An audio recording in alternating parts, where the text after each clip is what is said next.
A college degree, once viewed as supplemental, is now seen by most as a necessity to ensure a stable job and higher income. Society constantly stresses the importance of graduating from college. Ads and other marketing methods have filled the screens of American homes nationwide, emphasizing college as a gateway to a successful future and more money.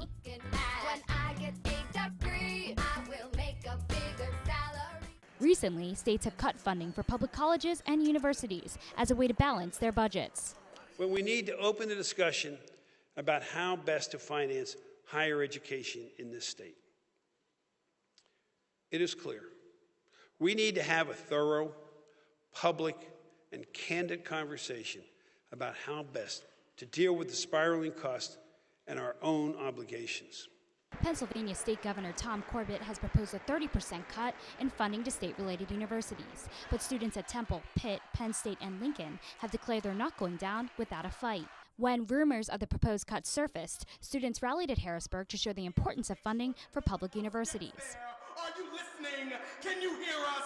This is not a negotiation. Our education is a priority. Last year, Pennsylvania cut 19% to these universities. If Governor Corbett's proposed 30% cut goes through this year, it will reduce the amount of money these schools receive by half. We have another payer.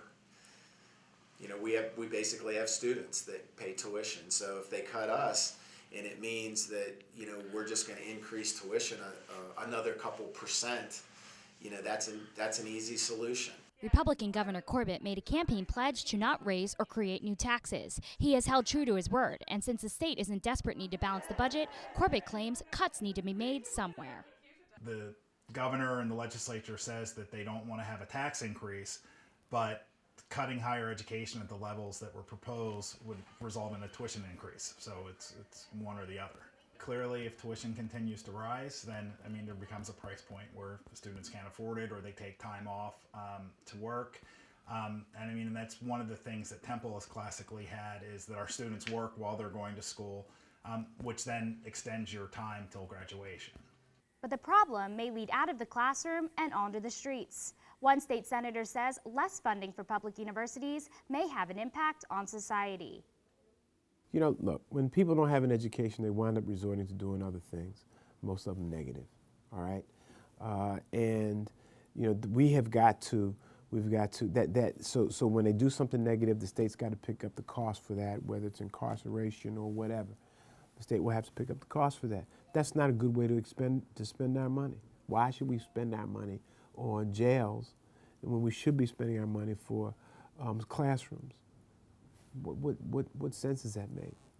While Pennsylvania has cut the amount of funding for higher education in the budget, the state has increased the amount of funding for incarceration by more than 4% in the last year.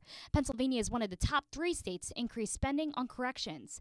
Currently, it costs Pennsylvania approximately $30,000 to keep each person in prison per year.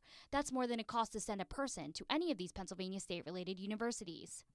The cuts obviously have led to a lot of higher tuition, a lot of tuition increases. There are a lot of students, hundreds and thousands of students, that are really feeling the pinch of the increased costs to attend Penn State.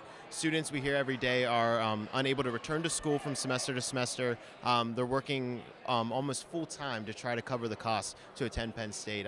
It's definitely been a hardship, and it only seems to be getting harder year after year. There are a lot of students that go home every year. I know this past semester, about 228 students did not return from the fall semester due to budget cuts and not being able to pay their tuition.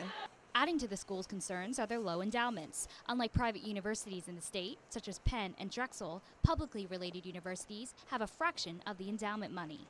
Although the Corbett administration has proposed these cuts, some legislators say there are alternative ways to balance the state's budget. I know this is somewhat unpopular, but the casinos in Pennsylvania are awash with money. I mean, they have money galore. And I think they should begin paying their fair share. I mean, they pay that 34% out of the slot machines for property tax relief, but they're still making millions and millions of dollars. And we seem to ignore them, like we turn our head, and that's wrong. Many cities and towns in Pennsylvania who rely on public universities for their economies are fearful about the possible cuts to higher education.